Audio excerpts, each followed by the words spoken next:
It being a lovely spring afternoon, I opened the window to feel the pleasant breeze, and a familiar sound tickled my ears. It was the sound of a live bass guitar with the jingle jangle of live electrified music behind it. Well, this brought me back to a time in my youth when I would get to listen to a Grateful Dead type jam band playing for their friends in the backyard of the drummer's house. Of course, that scene always ended with a policeman stopping by and announcing that a neighbor had complained about the noise and the music had to stop. This, of course, was a sign from Mother Earth that it was time to make chocolate chip cookies. Today, having all my Sunday chores behind me meant I was free to follow the sound of the music.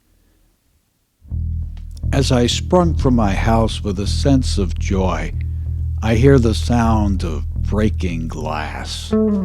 I knew that sound. A new stop sign had just been introduced on the corner around the bend as a remedy for people that drive too fast. As I rounded the corner, I saw it was a minor accident, that everyone was physically all right, but I encountered a dose of unnecessary drama. Instead of taking the steps necessary to clean up the mess and get on with life, the drivers were yelling, pointing, gesturing, using special terminology to express their pointless anger. I cut through the lawn of some people I knew to avoid this ugly and volatile situation. I was clearly going in the right direction as the sound of the music seemed clearer once I got away from the conflict and the noise. As I came out on this other street, I encountered a very young boy, too young to be alone. He was toddling down the street by himself. "Where do you live?" "I don't know," he says. "What's your name?" "Donnie." "What's your last name?" He gives me a blank stare. "Are you going somewhere?" He starts to cry. I told him we'll just wait till somebody from his family comes.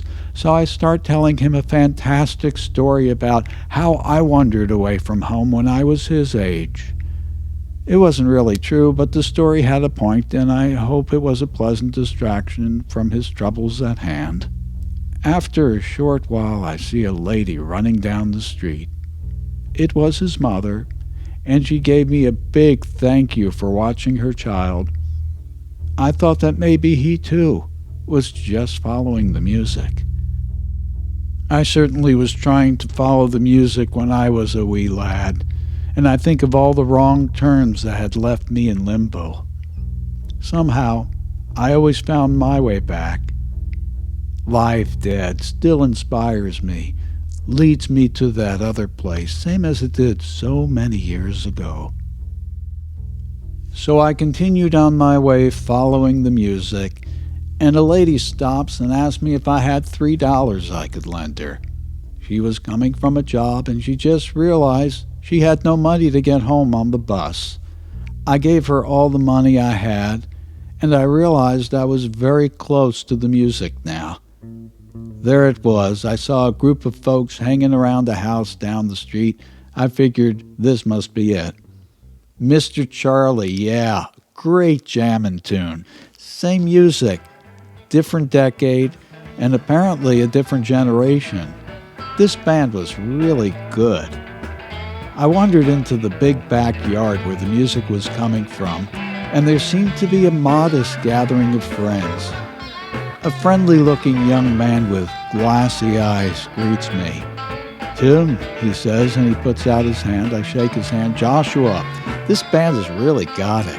Tim says, "Vibration, man, the system, it's like everywhere, so cool, like." And then he offers me a hit of whatever it is he's smoking.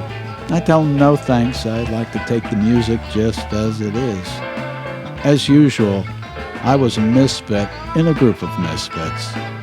But we had the best time listening to this get-up band of really great jamming players. This is the best way to spend any springtime afternoon.